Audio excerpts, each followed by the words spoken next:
everybody. Good day and good evening, and welcome to this fabulous Tuesday, October 20th. Oh my gosh, how is it already almost Halloween?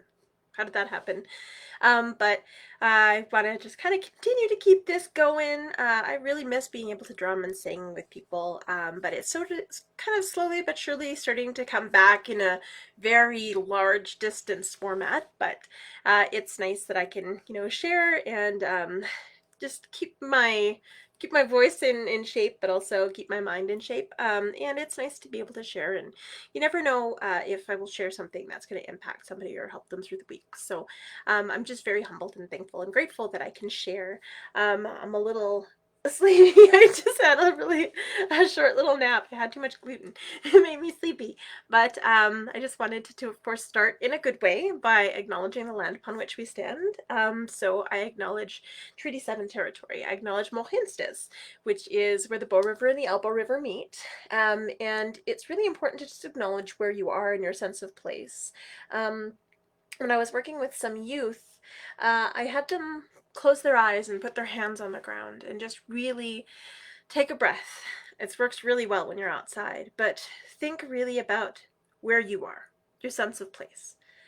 How did you get here? How did your family get here to this land?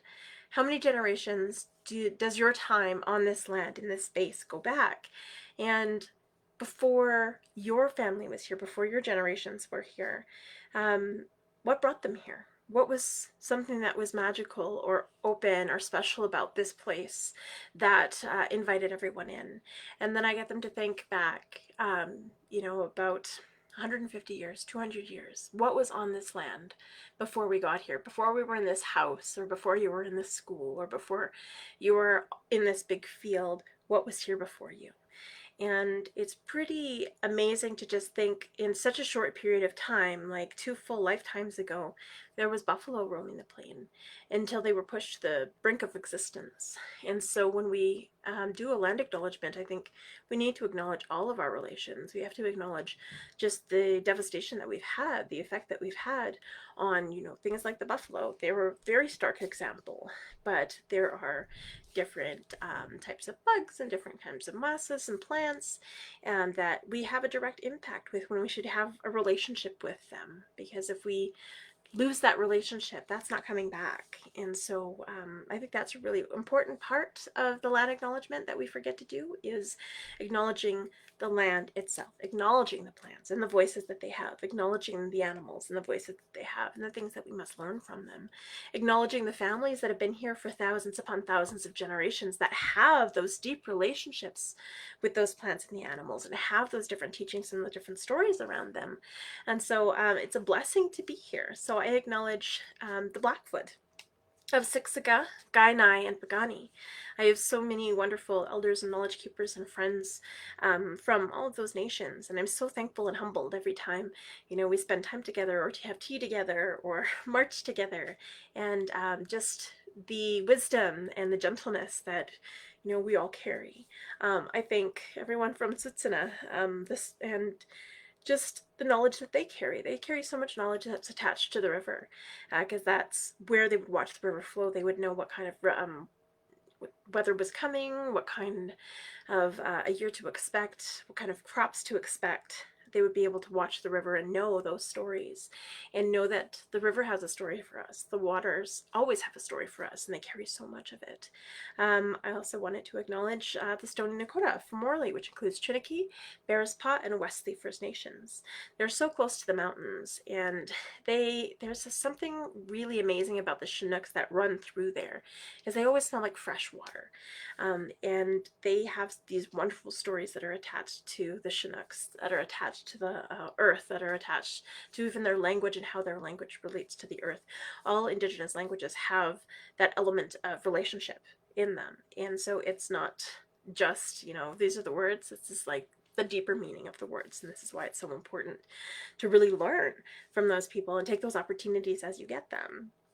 And so I acknowledge that. I acknowledge the responsibility that we have to learn and the responsibility that we have to leave our world better for our future generations.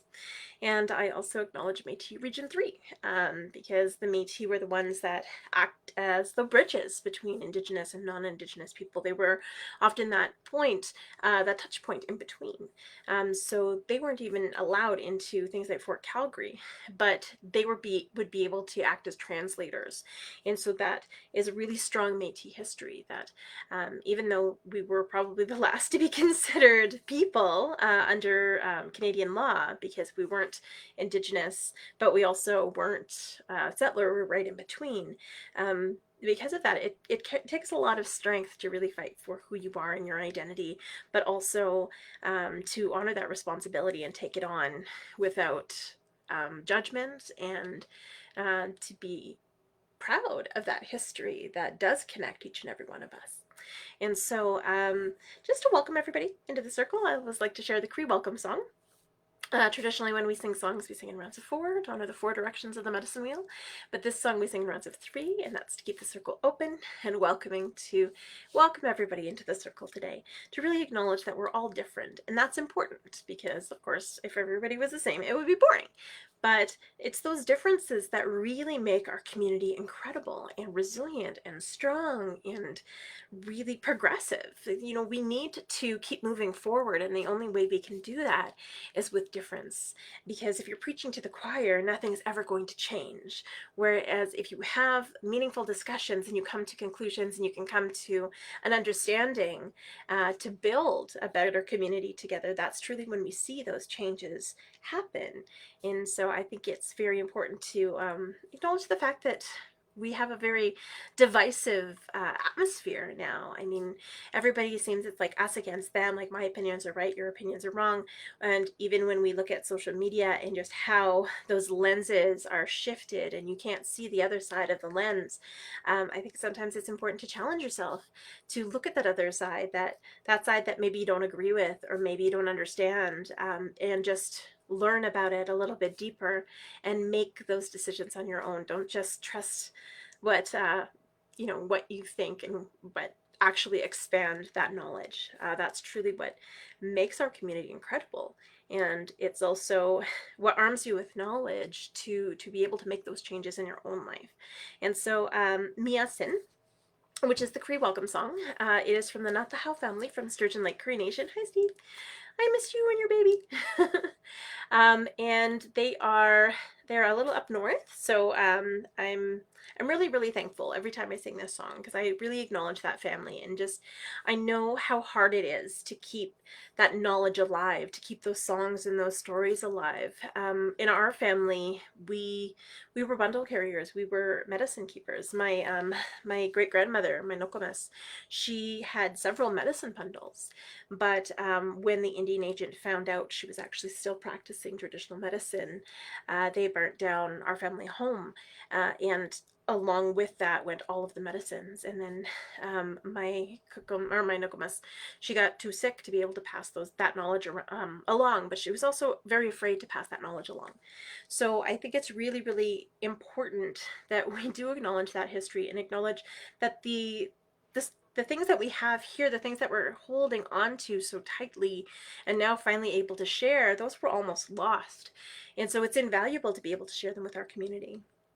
And so I acknowledge that family every time I sing this song, for keeping this song alive, for keeping that story and keeping that ability to connect alive. Hi, Shane. And so when we sing this, I honor that family, but I also honor all of the families that are continuing to keep that knowledge alive and keeping those stories and those songs alive. Mia Sin, it doesn't just mean welcome, it also means beautiful. So I'll stand up to sing.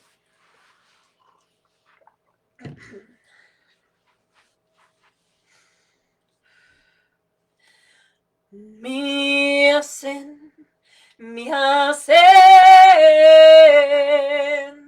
ha semina,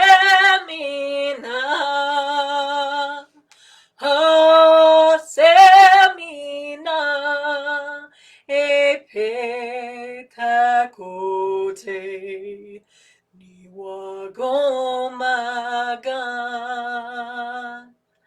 Oh, Homa kitaskino miyasen miyasen hasemina hasemina epetakote niwagomagan Hota Homa Kitaskino Miyasen Miyasen Hasemina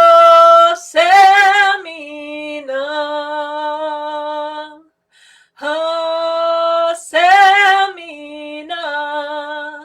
Epetakote Diwagomagan Hota Homa Kitaskino. Hi, welcome to the circle, everybody. Sorry.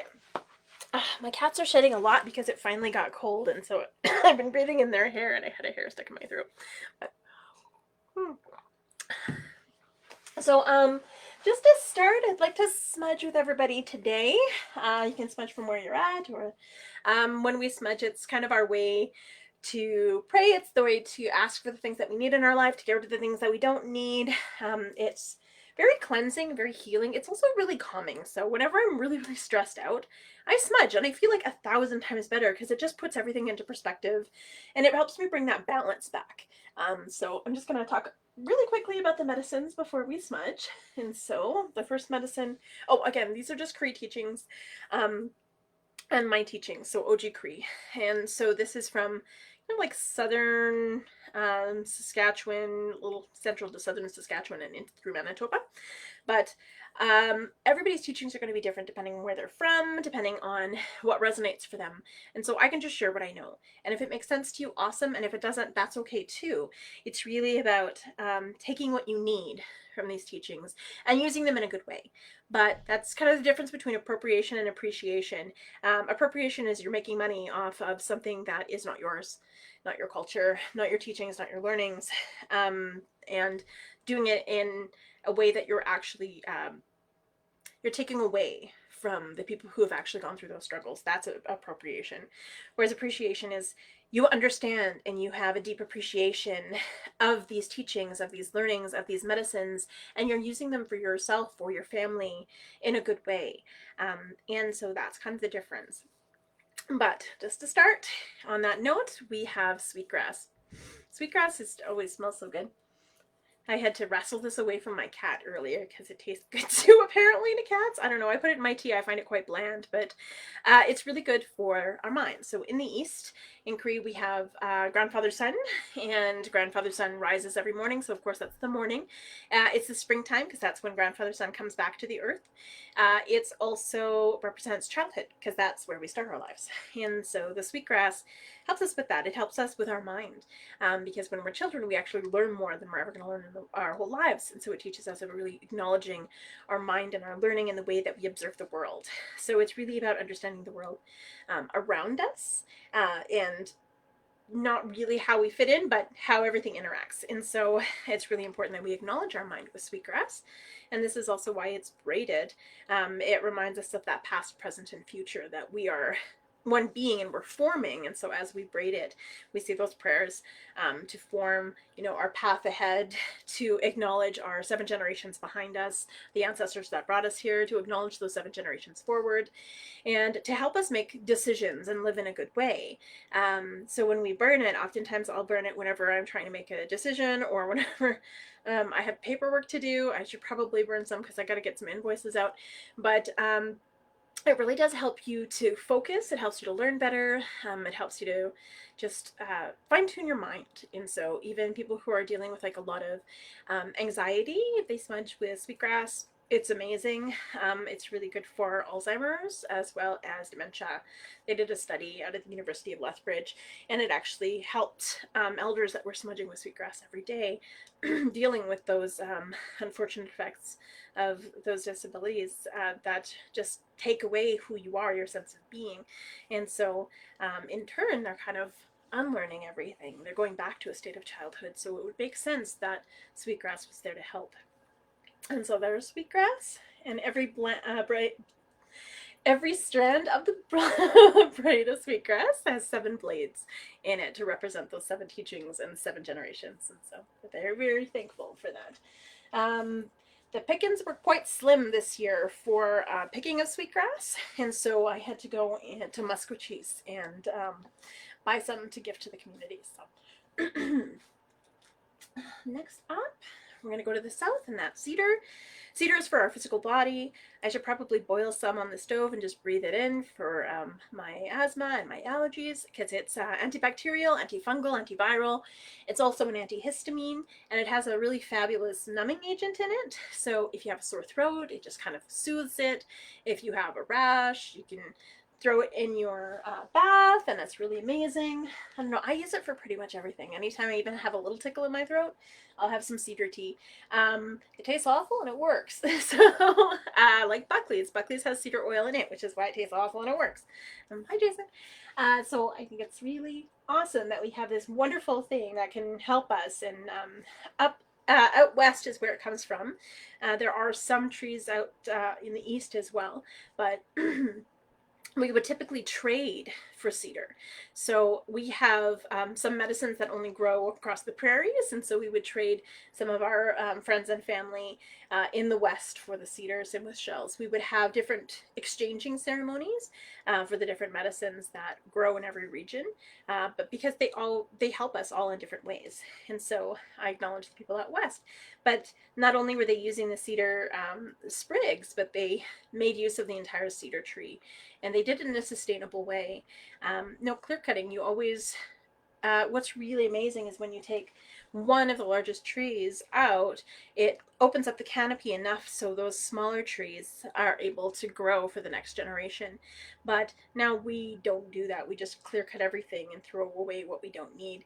And that's not a way to be. That's not a way to live sustainably. And you're taking away so many years of knowledge within those forests. And so it's important to acknowledge where those trees and where those teachings have come from.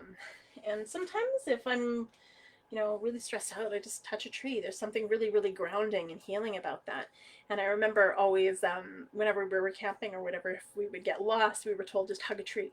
And not only does it calm us, but you don't move. And so it's easier to find something that's not moving than a kid who's running around panicking. So it's another reason. So all about the grounding, all about our physical body. It's also our adolescence. So it's the time of our life where we're going through the most physical changes. So it makes sense that it's attached to our body. But also it's really about finding our path, finding out who we are, how we relate to the world around us, and what our place is in the world. So in our childhood, we learn what's happening. What's happening in the world? How does the world work? And then in our adolescence, we learn how do we fit into that world, into that place. What are our talents and what are our gifts, and what are our contributions to our society and to our community as a whole. And so it's a blessing when we're able to find that, because then not only do we thrive, but everyone around us thrives as well. Now the next medicine we have is beautiful, beautiful sage. I love sage too. Sage actually doesn't really smell like much until you rub the leaves. Usually you just pull some off and you rub them in a circle. I already kind of pre-prepped my smudge ball, so if you scrunch it and roll it, it actually unleashes the oil that's in the leaves, and that's what makes it smell so amazing. So We'll be using buffalo sage today.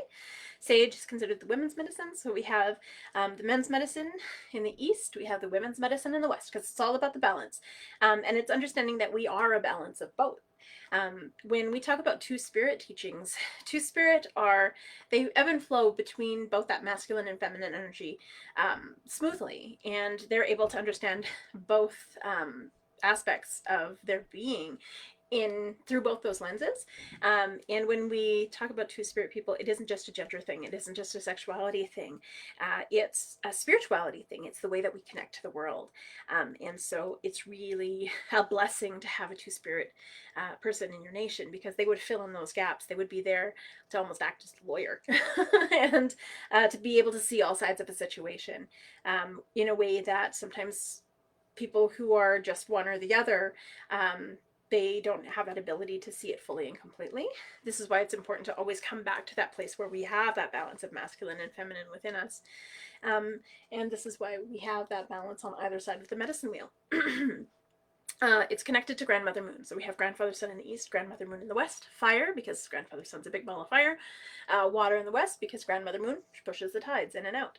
So it's our mind in the east, it's our emotions in the west. And so it's all about that balance. It's always about balance.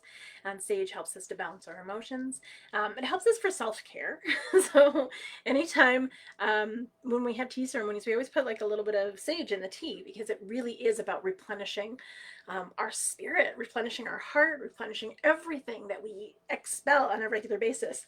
So it's connected to adulthood in the West, because that's when we give back to our community. That's when we understand unconditional love, and we're able to give back in a good way, in a meaningful way. And this is when we become parents or aunts and uncles or mentors or teachers.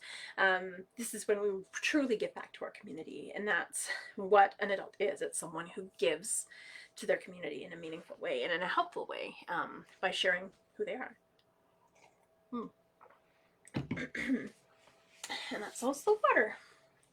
And then the last medicine is in the north.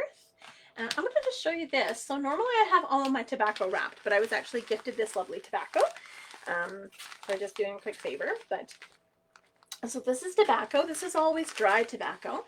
When you pick it, it's moist and it has a sticky film on it, and it makes you really sick. I made the mistake of picking it fresh, and there was a lot of it, and the stuff is great because it keeps bugs off, but it's not so great because it makes you ill. And so I was throwing up for days. It was awful. But tobacco is a symbolic medicine. It's not meant for us. That's why it has that coating on the outside to warn us, like, this is not good for us. We shouldn't probably eat this. And so when we use it to pray. We use it to say thank you from our spirit to someone else's spirit, to gift to them. Because when we receive that, it's saying that we're on the right path, we're doing something useful. And that's really a beautiful protocol of appreciation. And so I'm always thankful whenever I get tobacco. And I'm thankful that I understand and have a better relationship with tobacco now, because I had smoked for many years, and I would quit and start and quit and start and quit and start. But it was until I went into ceremony and I really realized what was my relationship with tobacco. I wasn't using it as the spiritual tool that it was, but I was actually using it as an escape technique. And once I kind of recognized that, and recognized the trauma that I was carrying, and being able to heal not only my trauma that I was carrying, because I had dealt with a lot of my stuff, but I had to realize that I was carrying my mom's and my grandmother's and my cookums. And once I kind of recognized that and was able to forgive them and let that stuff go, I was able to quit smoking. And of course, as soon as I quit smoking, everybody started gifting me tobacco. So I have a lot of tobacco. But I'm just really thankful and humbled every time I do get tobacco. We just like little packages. And sometimes people ask me, well, what kind of tobacco should we give, or how much should I spend on it? And it's not about that. It's about your intention. It's any of the medicines. It's your intention behind it. And so if $100 to one person can mean absolutely nothing, whereas $100 to another person could mean their total world. And so it's the same with tobacco. When we gift tobacco, it has to be from our spirit. So I went to an event and they gave me 2 huge buckets of tobacco when I was there. They were totally overcompensating because I never felt welcome. It was disrespectful when I was sharing there. They were making fun of, mocking my teachings. And I was like, why am I even here if you truly don't want to hear what I have to say? That tobacco meant absolutely nothing, because it was just basically like showing off, like, look how much we can get you. Whereas the next day, when I went to Servants Anonymous, there was a woman, and she was carrying a lot of hurt, and she gifted me just the tail end of her cigarette butt, that little bit of tobacco that's left over, and she'd asked me to pray for her daughter. And you could feel the power in that tiny amount of tobacco. And so, like I said, it's not about the quantity, it's about the quality of the prayers that are within that. And so it's always a blessing when I get it, but it's even more of a blessing when it's in a good way, and when we know where it's coming from, and where it's coming from. And sometimes people will, when I say, okay, well, you can gift tobacco, they're like, oh, well, that's an illegal substance. Why would you do that in a school? And I'm like, okay, well, let me explain why. And as I explain why and explain the spiritual significance of tobacco, and it's not something to be consumed, but it's something to be shared, and it's something to be, given back to the earth when we pick medicines, or it's something that we gift to each other, or when we ask an elder for a favor or for knowledge, it's to honor that knowledge that they're sharing. And so it's about knowledge exchange, really, and it's about an energy exchange. It's a physical manifestation of prayer. It's a physical manifestation of energy and intention. And so this is why it's important. It's connected to the air, because it represents spirit. And so we can't see the air, but we know it's there because we breathe. And that's that sacred breath that everybody shares. But so we can't prove it unless we breathe, and now science can prove it. But just like spirit, we can't prove that it's there. We just know, because it's what gives us our life. It's that spark all around us and within us, and it's a gift. And so this is why tobacco represents that gift. And so oh, cool thing about tobacco, it's high in phosphorus, potassium, and nitrogen. So it helps plants grow back faster. So whenever we go sage picking, sweetgrass picking, pick any of our traditional medicines, always leaving the roots of the plant in the ground so it has a chance to grow back. And you never want to rip families apart, so you always keep the families together. And that's what the roots are. The root system is their communication. It's their family. And so when we sprinkle tobacco down, it helps them grow back faster. And so that's just what we do. So, and also when I'm thinking of someone, sometimes I'll sprinkle it on the ground and pray in a good way. Or if I find a really good rock, or one time I found like a beautiful set of antlers. Like you could tell, like that poor deer wasn't gonna be using them anymore, but they were right there. And it was funny because I was thinking about it, and then it was right there in front of me, and so I was able to put down tobacco, say thank you, hear the bear coming, and take off. So yeah, so that's just such a gift. So we'll smudge, and then we'll get started on the songs. So there's no right or wrong way to smudge. It's whatever feels good to you. It's just about letting things go. Cool science. I love it when science proves things we've done for thousands of years. But the science behind it is actually it cleans the air. So it clears out toxins like viruses, bacteria, fungus, any impurities in the air it gets rid of. But also it's really amazing for just pH balancing the air and ionizing the air. My room is the best room to breathe in the house. And then when I smudge upstairs, it's always healthier. So you're able to get through cold and flu season pretty much unscathed, usually. But allergy season, on the other hand, that's something completely different. And I thank my cats for that, because whenever they go outside, they roll in the dirt, bring in that dust. Thanks, guys. And so again, no right or wrong way to smudge. One thing that I do stress, though, is use natural materials when you are smudging. So, for example, oh, I forgot to talk about my smudge bowl. Oh my gosh. So my smudge bowl is a shell, and that represents water. The medicine that we put in represents earth, and that can be any medicine. As soon as it goes into the bowl, it's earth. If you let it on fire, it represents fire, and then the smoke going to creator, that represents the air. That's our prayers. But when we light it, I tend to use matches. You can use a lighter in a pinch, but I tend to not. Maybe even just like light the tail end of your like sage stem and then light your smudge, as opposed to putting your lighter right in there. It's just a little bit more respectful of the medicines. Oh no, where did it go? Don't know where that went. That broke. Whoops. Oh, there it is. Alrighty. That was weird.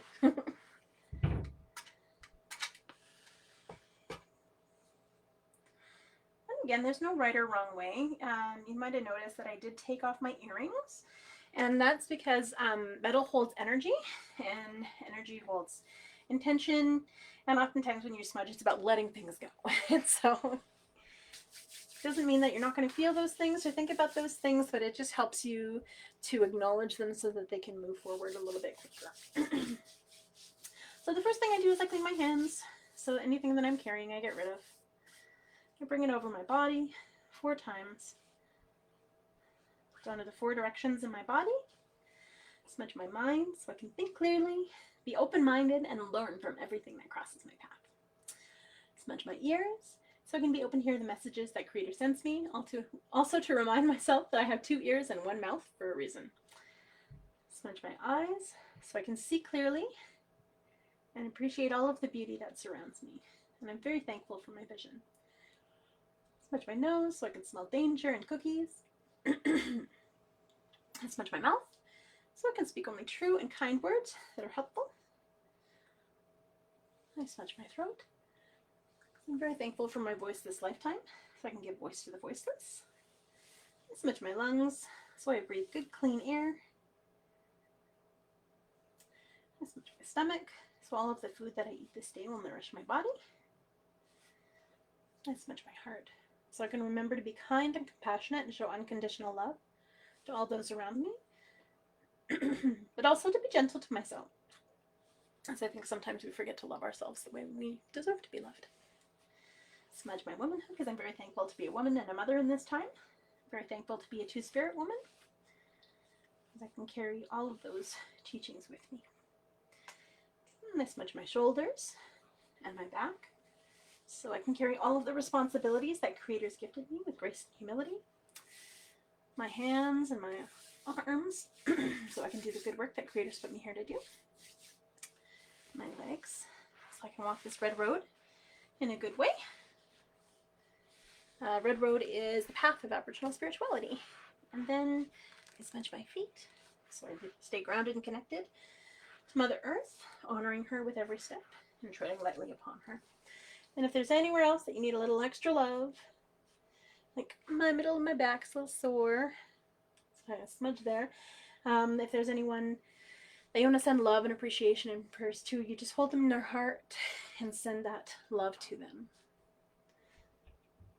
And then when you're all done, you say, I say hi or magwitch or chi magwitch. You can say merci, thank you, gracias, xie, Dankeschön, however you say thank you in your language. I think that's a really beautiful thing to be able to learn in many different languages is thank you, hello, of course, and I love you, and where's the bathroom? Those are like the 4 essentials. So thank you guys. So I'm going to share the 4 Directions song. I haven't shared this one in a while. So this is When They Aho. Just as I was talking about the 4 Directions and the 4 Winds, I learned this as the 4 Directions song, or the 4 Winds song, because you could hear that definite direction. I could hear the winds swirling when I play it. And it's really about acknowledging that, you know, we're always going through different parts of our lives, and then sometimes we have to double back to relearn some of those lessons, but it's really about acknowledging the world around us, acknowledging the plants and the animals, acknowledging the seasons, and all of those wonderful things that happen within those seasons. I mean, in the springtime, it's really easy to be so thankful because you see all of the baby birds and all of the, you know, little baby animals and all of the beautiful, you know, colors of spring, that really bright green that spring has. In the summer, it's really easy to appreciate because of all of like the warmth on your skin. You go outside the most, you get the most sun, you can see all of the fruit ripening on the vine. The fall is beautiful as well. It's wonderful to appreciate because you see all of the incredible colors. You get to harvest it, all of those wonderful things that you've watched grow over the spring and summer. And then in the winter, it's that time to really reflect and really appreciate those last 3 seasons, all that they've given you, but all of that you've learned throughout those seasons. It's that stillness and that silence and that ability to go within oneself. And it's also honors our elders within that season. And so when we sing this song, we honor all of those things. We honor the medicine wheel, we honor the seasons, we honor the wind, because it does blow in different directions. And it's really amazing how, when sometimes that north wind can be so crisp, but that wind coming from the west has that Chinook water smell. The wind coming from the east, it brings like this sense of freshness to it, whereas the wind coming up from the south, it has that warmth. And so it's really beautiful to be able to, you know, be surrounded by those. And so I'm going to sing the Four Directions song. This is also found on YouTube as Wende Aho. It's Robbie Robertson, I believe, does it with Ulali. And again, I'm going to use this drum again because it's really, really beautiful and it's wonderful to be able to show it. And so again, this is Sam Bigetti has done this beautiful, beautiful painting. I'm going to get it a little closer. And this is just wonderful. I think I'm falling in love with it, so people better bid on it before I fall in love with it and buy it myself. But yes, this beautiful, beautiful hummingbird with this beautiful background in it. It just reminds me of Muskeg Lake and the way that the sun sets. And then, of course, the beautiful birch trees in it. But right now, the bidding is up to $500. So if you would like to bid more, please do. The bidding stops on Halloween. But this is Wende Aho, the Four Directions song.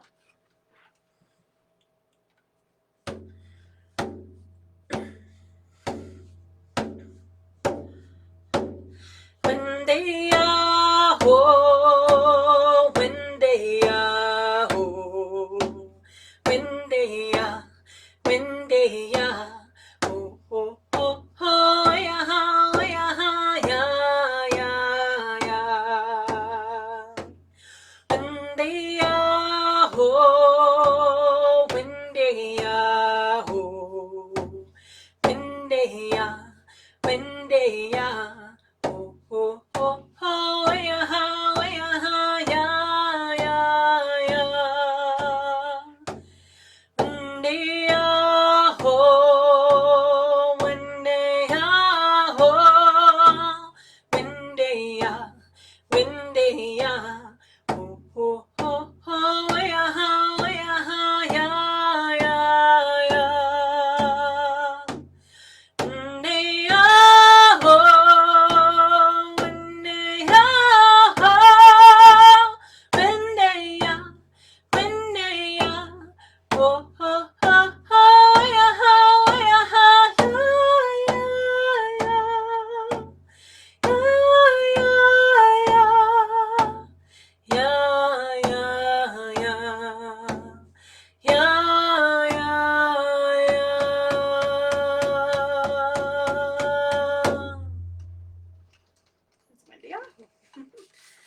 So, I'm thinking a lot about the bear because I didn't get a chance to go up to Kananaskis and see how fat he was, so I don't know how the winter is going to be. So normally I like to go hiking at least once up in Kananaskis around hibernation time, just to take a quick little peek at the bears and see kind of their weight level. Because of course, if the bear is super, super, super fat, we know it's going to be a really cold winter. Whereas if not so fat, little shaggy, we know it's going to be wet winter, but not so cold. So we would always know how the season was going to be depending on what the bear was doing. So I honor the bear with this song. This is the Anishinabe bear song, and some people sing it in different ways. I sing kind of like the community version, the kids version, which is a little easier to learn. And when we sing it, we honor that bear spirit in each and every one of us. And when we think of the bear, we think of strength and courage, and that's right. But it's the strength to stand up for what's right, and it's the courage to be yourself, because those things are really difficult. And so when we sing this song, it's really about finding your sense of space in your community. And that's what the bear does. He knows that he can only be the bear. And everyone in the community has different places to be, different things to do, different importance within that community. And so the bear teaches us to honor that in each and every one of us, including in ourselves. And so the bear knows it can't be a bird because that'd be hilarious. But awkward. Gravity works. He can't be a fish because you're going to get too cold after being in the water for too long with his spur. And so he can only be the best bear he can be. And we can only be the best us we can be. And so don't try to compare yourself to someone else, and don't try to be someone else. You can only be you. And just own it. Be weird. It's awesome. And so it also teaches us to pay attention to the needs in our community and fill those needs with the gifts that we have. Whether it be the bear instinctively knows what to eat and when to eat it. That's his job. He eats things to bring balance. And so if he's eating a lot of particular berries one year, we know to eat those berries and avoid other ones. If he's eating a lot of elk, we know, okay, there's a surplus of elk this year, we'll eat elk too. If the bear are avoiding fish, we know there's something wrong with those fish. Don't touch those fish. If the bear, has a problem with another predator there, like for example, up in Banff, almost a decade ago, there was all those hungry wolves that were dropped off in the middle of Banff National Park, and they started causing havoc, taking a literal bite out of all of the deer and elk and moose and bighorn sheep. And the bears saw that and stepped up. They knew they had to step up and do something. So they actually started to eat the wolves. And that made sure that those other animals were protected for the seasons to come, but also they would be sustained. And so they teach us that sometimes we have to make hard decisions. And sometimes we have to make decisions that might not be comfortable for us, but it makes our community a better place. I always tell that to my kids. I'm like, okay, well, you know what? The bear would do his chores to make the house run better. So that's important. And so this is the Anishinabe bear song.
So I wanted to share the healing song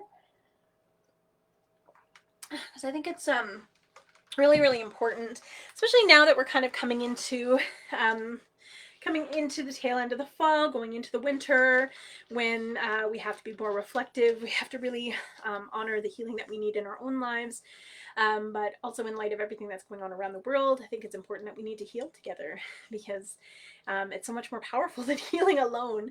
And so when we sing this song, it really teaches us about, honoring that heartbeat. That heartbeat is what connects each and every one of us. It's that pulse that everything in nature has, that pulse. Mother Earth has the pulse. The way that the sun and the moon dance, they have a pulse, they have a rhythm, and that's what regulates it. We have that heartbeat. That's what makes us who we are. The drum, when we hear it, that's that pulse of Mother Earth that connects each and every one of us. And so it's the first sound that we hear when we're in our mother's womb. We feel and hear that heartbeat all around us, and then we feel it within as we're inside.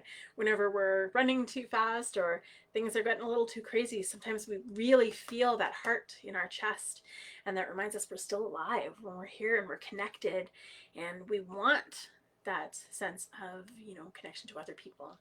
And this is truly what helps us to heal, is hearing that heartbeat. And so this song used to be a ceremonial song, and so we used to only share it in ceremony.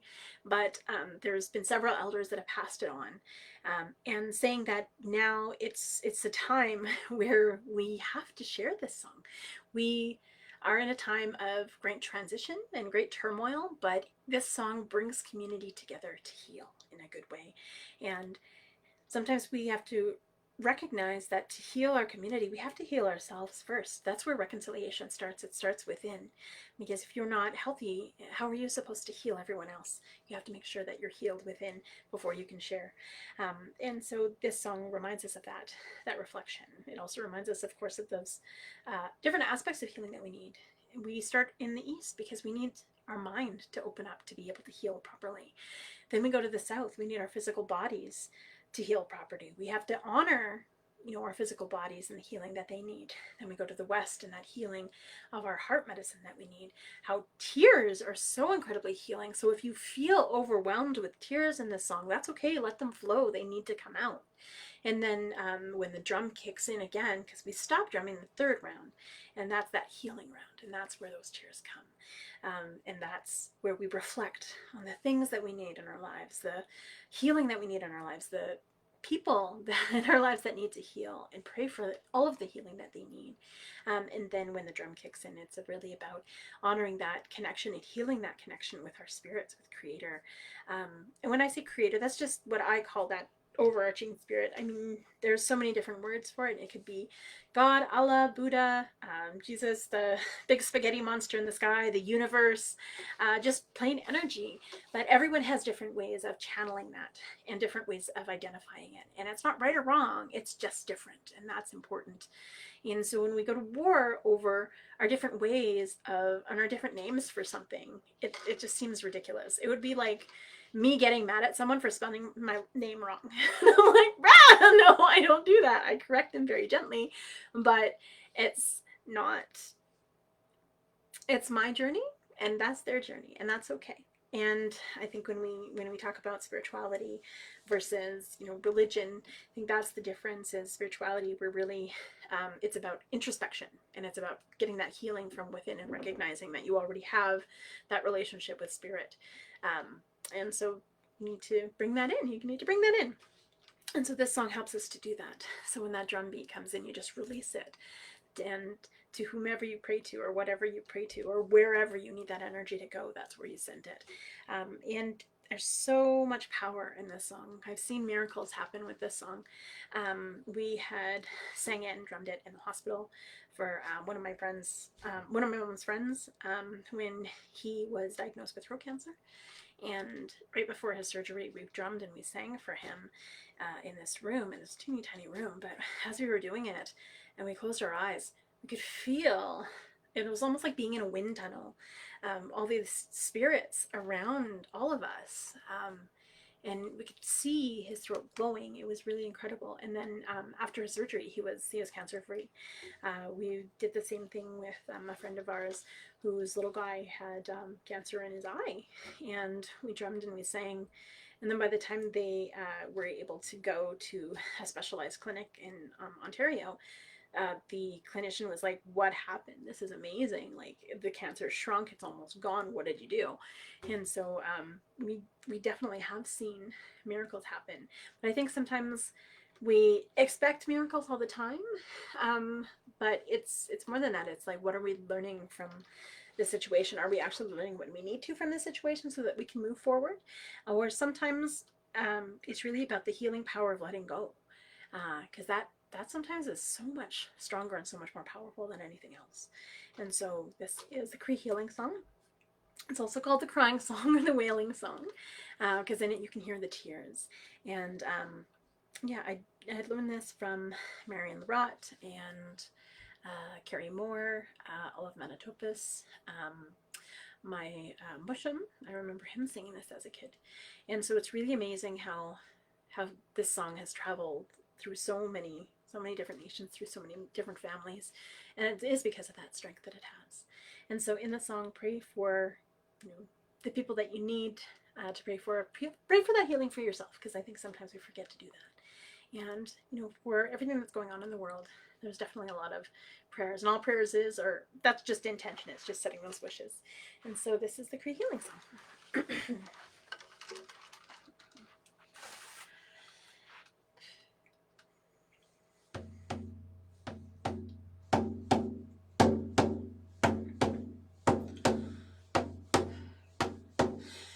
Hey, hey, hey, oh, way high, way high, way high, oh, way high, way high, way high, oh, way high, way high, oh.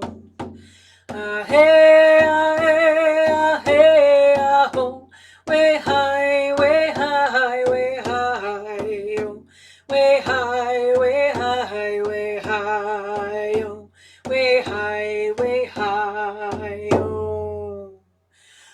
Hey, hey, oh, way high, way high, way high, oh, way high, way high, way high, oh, way high, way high, oh. Hey, hey, hey, oh, way high, way high, way high, oh, way high, way high, way high, oh, way high, way high, oh.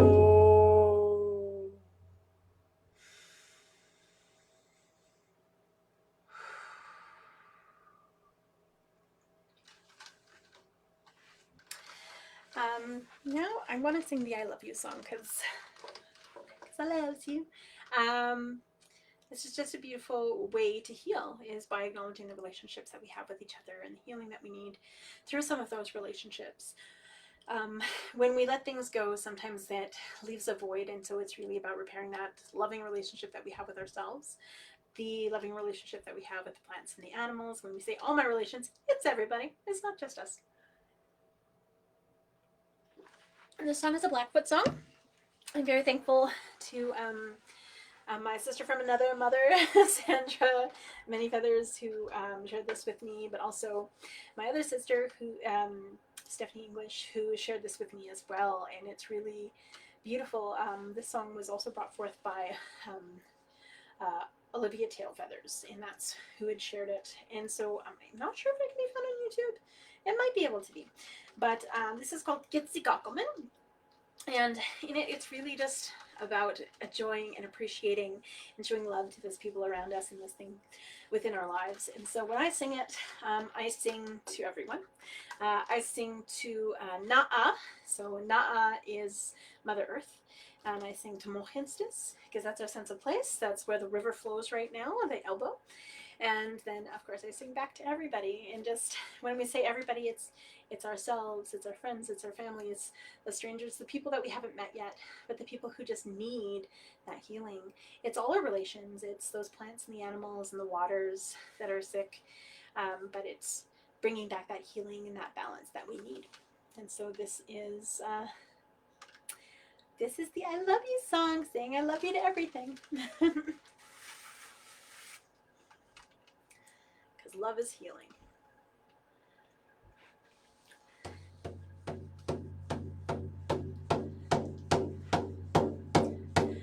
Gitsi Gokkelman, everyone, Gitsi Gokkelman, everyone, Gitsi Gokkelman, everyone, Gitsi Gokkelman. Way-ah, way-yo, way-ah, way-yo, way-ah, way-yo, Gitsi Gokkelman, Gitsi Gokkelman, nah, Gitsi Gokkelman.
so I want to share the Raven song before I take off. Normally I share it with the story, but it's been in my head. So with the Raven, it reminds us to not take ourselves too seriously.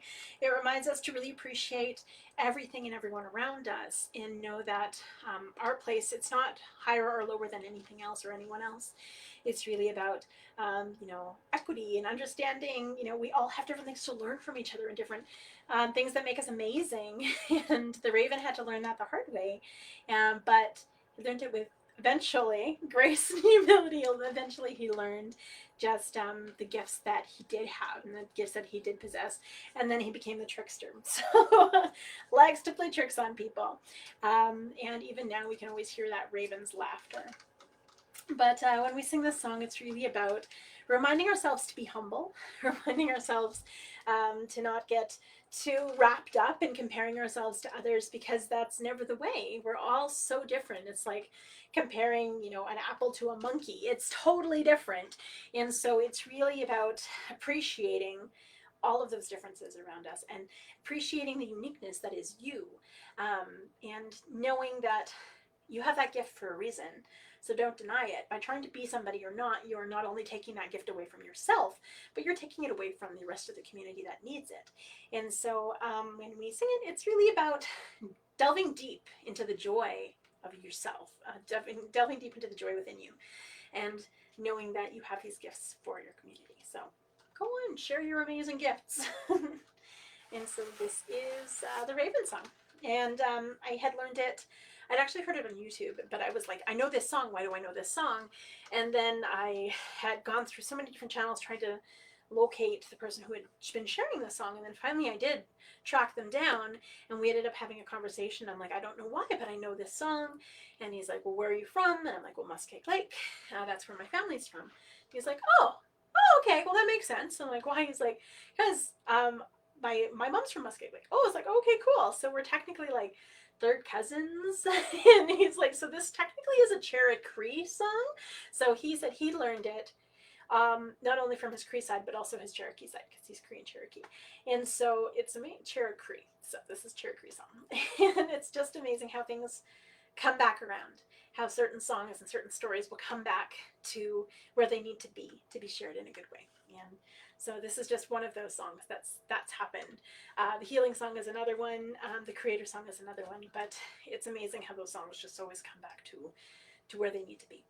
And so this is why it's important to continue to share, because you never know who's going to get that spirit back from these songs. And so stay humble, stay awesome, be unique, be you, and don't judge. So this is the Raven song.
picture of this beautiful, beautiful drum again, and we will be auctioning it off until Halloween, woo, until the end of the month. But it's just such a beautiful, beautiful painting, such a beautiful image, and the drum sounds amazing, so I'm falling in love with it. But and it is made in Algonquin style, so you can kind of see by the sides, the side that it is made, and it feels very, very comfortable in my hand. And then of course my drumstick's made in a good way. If you need a thicker drumstick, I can remake one for you, but I'll make it custom to whoever would like it. So hi again, everybody. Chimagwich for joining me this week. Feel free to share. Everybody is welcome. And if you have any questions for me, shoot me. Well, I'm really bad with answering messengers, so I apologize, but I'm sure I'll see you guys next week. Hi everyone. Thank you, Magwitch, and see you soon. Bye.